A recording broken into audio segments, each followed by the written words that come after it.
আল্লাহ পাক বলছেন, ও বান্দা, যে দেশে তোমাকে সৃষ্টি করলাম ওই দেশটা যাতে আমার আইনে চলে সেই দায়িত্বটা গ্রহণ করিও। আমরা সেদিন বলেছিলাম, ইন্না আরাদনাল আমানাতা আলাস সামাওয়াতি ওয়াল আরদি ওয়াল জিবালি ফাআবাইনা আন ইয়াহমিলনাহা ওয়া আশফাকনা মিনহা ওয়া হামালাহাল ইনসান ইন্নাহু কানা যালুমান জাহুলা। কার কথা জোরে কোন? আল্লাহ বলছে, বান্দা একটা ঘটনা তোমরা শোনো। ঘটনা বলছে কে? আরো জোরে কোন, ঘটনা কে বলছে? এমন একদিন ছিল রে বান্দা, শোনো শোনো, আমি আল্লাহ একটা ঘটনা শোনাই তোমাদেরকে। এই কিচ্ছাটা কে শোনাচ্ছে? এই কিচ্ছা আল্লাহ শোনাচ্ছেন। আল্লাহ বলছে, এমন একটা দিন একটা সম্মেলন দিয়েছিলাম, ওই সম্মেলনে আমি আমার এই কোরআনটাকে হাজিরি করেছিলাম। এই কোরআন কি কোরআন ধরে কোরআন, এই কোরআনটাকে আমি হাজির করেছিলাম। হাজির করে বলেছিলাম, ও আকাশ, আমার কোরআনের দায়িত্ব তোমরা নিবা নাকি? আমার কোরআনের দায়ভার যদি তোমরা নাও তাহলে তোমাদের কিছু সুখবর আছে, কিন্তু দায়িত্ব পালনে অপারগতা প্রকাশ করলে, অবহেলা করলে বা দায়িত্ব পালনে শৈথুল্য প্রকাশ করলে, শৈথুল্য দেখালে তাহলে শাস্তি হবে। এবার আকাশ বলে, আল্লাহ যদি দায়িত্ব পালন করি কি পাওয়া যাবে, কি শুভ সংবাদ আছে? আল্লাহ বললেন, তোমরা যেহেতু আকাশ, তোমাদের মধ্যে অনুভূতি শক্তি দিব, ভোগের শক্তি দিব রে। ভোগের জন্য তোমাদেরকে উপযুক্ত করে গড়ে তুলবো। আমার যে জান্নাত দেখতে পাচ্ছ, গোটা আকাশটাকে জান্নাতের ভিতরে জায়গা করে দিব। শুধু তাই নয়, ও আকাশ, ওই জান্নাতে চিরকাল থাকবে, কোনোদিন আমি তোমাদেরকে নষ্ট হতে দেব না। তোমরা তোমাদের দেহ নিয়েই থাকবে, আকাশে মজা করে থাকবে ওই জান্নাতের ভিতরে। আর আকাশ বলে, আল্লাহ বুঝলাম জান্নাত হবে, কিন্তু কোরআনের দায়িত্ব মাথায় নিয়ে যদি পালন না করি আমার কি হবে গো আল্লাহ? এবার আল্লাহ বলছে, ও আকাশ, ওই যে দেখো জাহান্নামের আগুন জ্বলছে, বলে হাত জ্বলছে, ওই জাহান্নামের আগুনে তোমার মতো আকাশটাকে গোটায়া জাহান্নামের ভিতরে আমি নিক্ষেপ করবো রে আকাশ। ওখানে জ্বলা লাগবে চিরকাল, কোনোদিন বের হতে পারবে না। এবার আকাশ বলে, আল্লাহ বলে, আল্লাহ তোমার দায়িত্ব, তোমার কোরআনের দায়িত্ব নেওয়া কি তোমার বাধ্যতামূলক হুকুম, নাকি আমার ইচ্ছা আছে? আমার গ্রহণ বা বর্জন করার কোনো ইচ্ছা স্বাধীনতা আছে কিনা? বলে হ্যাঁ আছে। ইচ্ছা করলে কোরআনের দায়িত্ব নিতে পারো, ইচ্ছা করলে ছেড়ে দিতে পারো। আমি তোমাকে স্বাধীনতা দিলাম। কি দিলাম জোরে কর? এই আকাশের স্বাধীনতা পাওয়ার পরে কেবল তাকাছে আবার জাহান্নামের দিকে। কোন দিকে জোরে কর? কেবল তাকাছে জাহান্নামের দিকে রে। জাহান্নামের দাও দাও করে আগুন দেখে আকাশ কেঁদে ফেলে বলছে, আল্লাহ আমি পারলাম না, জান্নাতের দরকার নাই, ওই জাহান্নাম থেকে বাঁচার জন্য তোমার কোরআনের দায়িত্ব নেব না। এবার আল্লাহ তাআলা পাহাড়কে ডেকে বলেন, অল জিবাল, পাহাড়কে ডেকে বলেন, ও পাহাড়, তোমরা কি আবার কোরআনের দায়িত্ব নিবা নাকি রে? পাহাড় বলে, আল্লাহ আকাশ যা বলছে আমিও তাই বলবো, আমি পারলাম না, নিতে পারবো না। তোমার এই জাহান্নামের আগুন সহ্য করার মতো আমাদের শরীর নাই। অত বড় বিশাল বিশাল পাহাড়গুলো জাহান্নামের আগুনে ভয় পেয়ে গেল। কি পেয়ে গেল জোরে কর? ভয় পেয়ে গেল রে বন্ধু। এবার মানুষের রুহগুলোকে আল্লাহ জমা করেছিলেন, আপনিও সেখানে ছিলেন। কেন বললাম? একটা হাদিস করে দেখলাম, ওই মিটিংয়ে যারা তার পাঁচরা ছিল, যারা তাদের সাথে ছিল, দুনিয়ার জীবনে কোনো না কোনো দিন তাদের সঙ্গে দেখা হয়ে যাবে। সেদিন আপনাদের সাথে আমিও ছিলাম, এজন্য আজকে আপনাদের সাথে দেখা হয়ে গেল। ওই বৈঠকে আপনি ছিলেন, আমি ছিলাম, আপনার মা বাবা ভাই বোন ছেলে মেয়ে নাতি নুৎকর যা আছে সবাই ছিল রে। সবাই থেকে আমরা সেদিন আল্লাহর মিটিং শুনতেছিলাম, আমরা দেখতেছিলাম এ কোরআনের দায়িত্ব আকাশ নিল না, ভয় পেয়ে গেছে। এ কোরআনের দায়িত্ব পাহাড় নিল না, পাহাড়ও ভয় পেয়ে গেল। মানুষ এখন ভাবতেছি, আমরা সেদিন ভাবতেছিলাম, আমরা কি করতেছিলাম?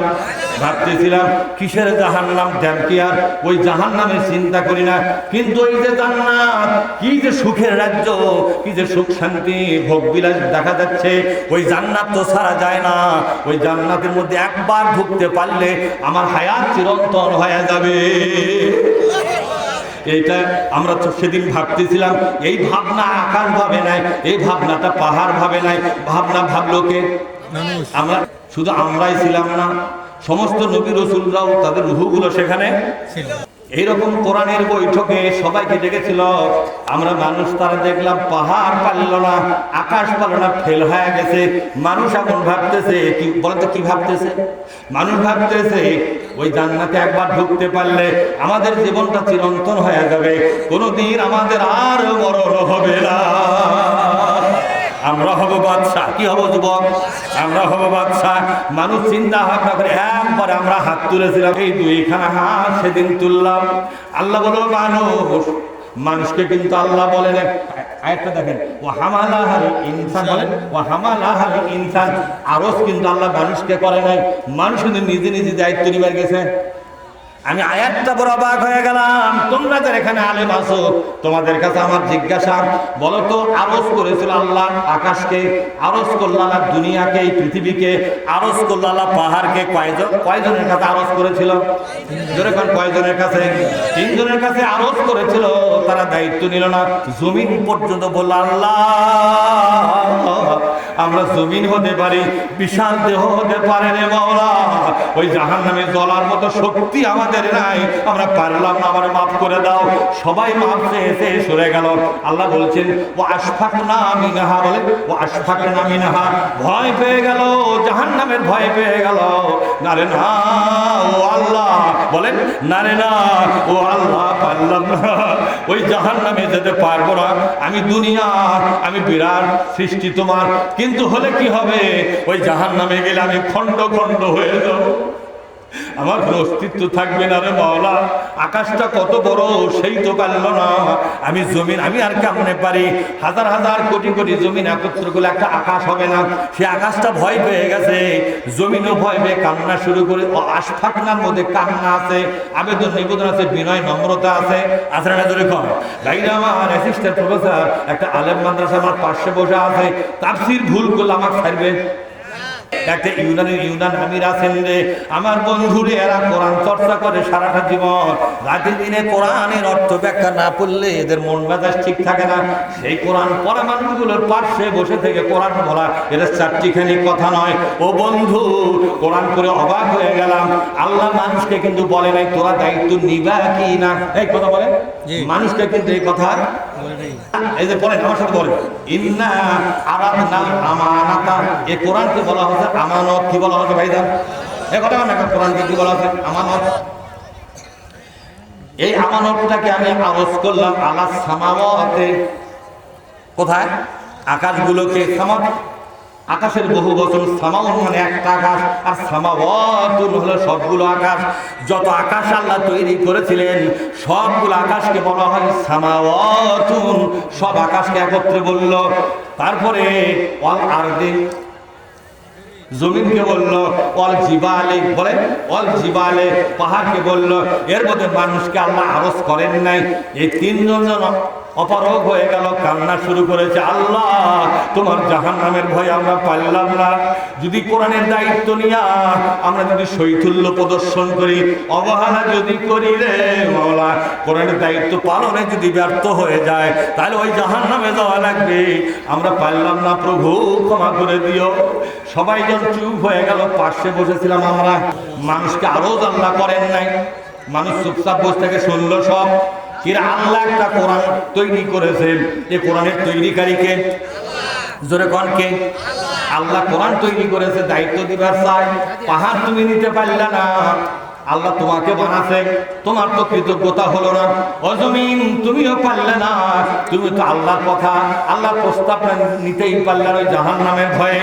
আর ওই আকাশ তুমিও পারলে না। মানুষেরা পরস্পরের মধ্যে চাওয়াচাই করে 2 হাত একবারে তুলে বলছে, আল্লাহ আর কাউকে বলার দরকার নাই, দায়িত্ব আমাদেরকে দাও। আল্লাহ কোরআন বলছে, তুমি বলছো, আমরা হয়তো মনে নাই সেটা, আমরা হয়তো বা, কিন্তু আল্লাহ কি বলছে, বান্দারে আমি আল্লাহ বলতেছি, তোরা এই কথা বলেছিস। আল্লাহ বলছে ওয়া হামালাহাল ইনসান, বলেন ওয়া হামালাহাল ইনসান। আল্লাহ বলছেন এই দায়িত্বটা তোমরা মানুষ হয়ে নিলে। মানুষ 2 হাত তুলে বলে, আল্লাহ তুমি শাহানশাহ, রাজা ধীরাজ, বাদশার বাদশাহ, তুমি আমাদের স্রষ্টা, মালিক ও মাওলা, তুমি আমাদের রব। তুমি একটা কোরআন তৈরি করেছো, এই কোরআনের দায়িত্ব যখন কেউ নিল না, ও আল্লাহ আর কাউকে বলো না, দায়িত্বটা আমাদেরকে দাও। আমরা কিন্তু দায়িত্ব যদি চাইয়ালিছি, কথা বল না কেন? আপনারা চায় দিয়েছেন কারা কারা? আমি তার মধ্যে একটা আমি চায় দিয়েছি। মিথ্যা কথা বলে তোর হাতের বিচার হবে আল্লাহর বান্দা। আল্লাহ নিজে বলছে দায়িত্ব মানুষ কিন্তু চাইলেছে আমার কাছে আমি দেইনি, ওরা কিন্তু চাইলেছে দায়িত্ব। আমি দিবার সালাম আকাশকে ওরা নিল না, দিবার সালাম জমিনকে নিল না, দিবার সালাম পাহাড়কে পাহাড়ও নিল না। শেষমেশ মানুষ ইচ্ছা করে দায়িত্ব মাথায় তুলে নিয়ে বলল আল্লাহ ও হামাল আহাল ইনসান, আমরা দায়িত্ব নিয়ে নিলাম রে প্রভু। আল্লাহ কি বললেন? ইন্নাহু কানা, বলেন ইন্নাহু কানা যালুমান জাহুলা। এইবার ও মানুষ, তোমরা জুলুমের শিকার হবে, তোমরা মূর্খতার শিকার হবে। এই দুনিয়াতে মূর্খ নেতা, মূর্খ রাজনীতিবিদ যারা, তারা তোমাদেরকে তুলা ধানা করে ছেড়ে দিবে। তোমরা জুলুমের শিকার হবে। কি হবে তোরে কর? তোমরা জুলুমের শিকার হবে রে। আমার কোরআনের দায়িত্ব নেওয়া মানেই হলো জুলুমের শিকার হওয়া। তবে এই কথা সত্য, এই জুলুমকে সহ্য করার পরে এই ময়দানে যারা টিকে থাকবে, উলাইকা আলাইহিম, বলেন উলাইকা আলাইহিম সালাওয়াতুম মির রাব্বিহিম ওয়া রাহমান। ও বান্দা, তোমরা জুলুম যদি সহ্য করে এই কোরআন নিয়ে ময়দানে টিকে থাকো রে, আমি আল্লাহ আমার রহমত আর বরকত দিয়ে আমার কোলে তোমাদের জায়গা করে দিব। তবে জুলুমের মধ্যে যখন পড়ে যাবে, আল্লাযীনা ইযা আসাবাতুহুম মুসিবাতুন ক্বালু ইন্না লিল্লাহি ওয়া ইন্না ইলাইহি রাজিউন। ওরা যখন মুসিবতের মধ্যে পড়বে কোরআন নিয়ে, কোরআনের দায়িত্ব নেওয়ার কারণে কোরআনের দুশমনদের দ্বারা যখন বিপদে পড়বে, তখন বলবে, কি বলবে জানেন? এটা তো আমরা সবাই বলি, ওই যা মাইকে বলে বিপদ লেখা দেয় ইন্না লিল্লাহি ড্যাশ ড্যাশ ড্যাশ ড্যাশ রাজিউন, ড্যাশ ড্যাশ দিসকা, ওই কথা লিখে দিতে কি হয়? তোর ওই টাকা দেয় ঘটনা লেখায়। কোরআন শরীফের বেলায় কামা ড্যাশ শূন্যস্থান করে ধরে, কিন্তু কোরআনের বেলায় শূন্যস্থান করে দিসকা। আল্লাহ বক্তৃতার শূন্য স্থান, তোর শূন্য ফাটাবে, কথা ঠিক না মানে? তোর শূন্য ফাটাবে। খালি একবার দেশের প্রধানমন্ত্রী হওয়া, তাহলে ওগুলো শূন্য স্থান ফাটাবো। কিন্তু আমরা চান্সই পাচ্ছি না বারে। এই সব পদের হেঁটেগুলো দেয় সিয়ার দখল করছে, আমরা মূল বেড়ে চান্সই পাবো না। আল্লাহ বলছেন ওরা বলবে ইন্না লিল্লাহ, বিপদের মধ্যে পড়ে গেছে, বাড়ি চলে গেছে, চাকরি চলে গেল, সুযোগ সুবিধা চলে গেল, সম্মান চলে গেল, আরামে থাকতো আরাম বিরাম চলে গেল। তখন ওরা বলছে আল্লাহ বাড়ি ছেড়ে দিলাম, ওরা আমাদের বাড়ি কেড়ে নিয়েছে, নিতে পারে, ওরা আমাদের চাকরি কেড়ে নিয়েছে, নিতে পারে, ওরা আমাদের শান্তির ঘুম কেড়ে নিয়েছে, নিতে পারে, কিন্তু আমরা যে তোমার এই সম্পর্কের উপর ওরা হাত দিতে পারবে না। আমরা তোমারই থাকলাম মওলা, বাড়ি গেছে আফসোস নাই, আমরা তোমাকে হারাতে চাই না। দুনিয়ার সবকিছুর বিনিময় হলো আল্লাহ তোমাকে আমাদের জন্য দরকার। তাই এই আয়াতের মানে হলো আল্লাহ আজ থেকে আমরা তোমার হয়ে গেলাম। কার হয়ে গেলাম? ধরে কর ইন্না লিল্লাহ, বলে ইন্না লিল্লাহ, নিশ্চয় আমরাই, নিশ্চয় এই যে কিভাবে বলে নিশ্চয় আমরা লিল্লাহ, আজ থেকে নিজেকে আল্লাহর পক্ষের শক্তি বলে ঘোষণা দিলাম। জুলুম যতই করো রে, মার যতই দাও রে, জেল যতই দাও রে, ফাঁসি যতই দাও, আমাদেরকে দমাতে পারবে না। আমরা আল্লাহর পক্ষেই লড়াই করে যাব। বলেন তো 16.5 বছর ইসলামের লোকদের উপর যে জুলুম করেছে, যে নির্যাতন করেছে, অনেকগুলো মানুষকে ওরা হত্যা করলো কেনা জোরে কন, কাউকে ফাঁসি দিল, কাউকে গুলি করলো, কাউকে গুম করলো, কাউকে আয়না ঘরের মধ্যে রেখে তিল তিল করে হত্যা করে ফেললো, কাউকে পাগল করে দিয়েছে, পঙ্গু করেছে রে, অন্ধ করে দিল। এরপরে তারা মনে করেছিল লিইউতফিউ নূরাল্লাহি বিআফওয়াহিহিম, বলে লিইউতফিউ নূরাল্লাহি বিআফওয়াহিহিম। ওরা মনে করেছিল ইসলামের আওয়াজ বাংলাদেশে বন্ধ করে দিবে। বলেন তো 16.5 বছর পর ওরা কি টের পেল? ইসলামের শক্তি এত বেশি শক্তিবান হয়ে গেল, সেই শক্তির ধাক্কায় দুপুরের খাবার পর্যন্ত ভাগ্যে আসে নাই, পায়ের জুতা পরার টাইম পাই নাই, কথা ঠিক না? তখন ওরা বলল আরে কাকে মারলাম রে, কাকে মারলাম, এগুলো মারার পরে কেমন বেশি হয়ে গেছে। আমরা হলাম ইউক্যালিপটাসের গাছ, কিসের গাছ ধরে কম, বড় গাছ কাকে দিবে একটা, চতুর্দিকে 87টা গাছ আবার জন্ম হবে। এ কথা কন না কেন? এই পৃথিবীতে সবচেয়ে বেশি কুরবানি হয় গরু বকরি, কথা ঠিক না ঠিক? মানুষ মনে করে যেই পরিমাণ গরু কুরবানি হলো পরের বছর কিন্তু আর গরু খুঁজে পাওয়া যাবে না। পরের বছর যখন কুরবানির সময় আসে হাটত কিন্তু ঢোকা যায় না।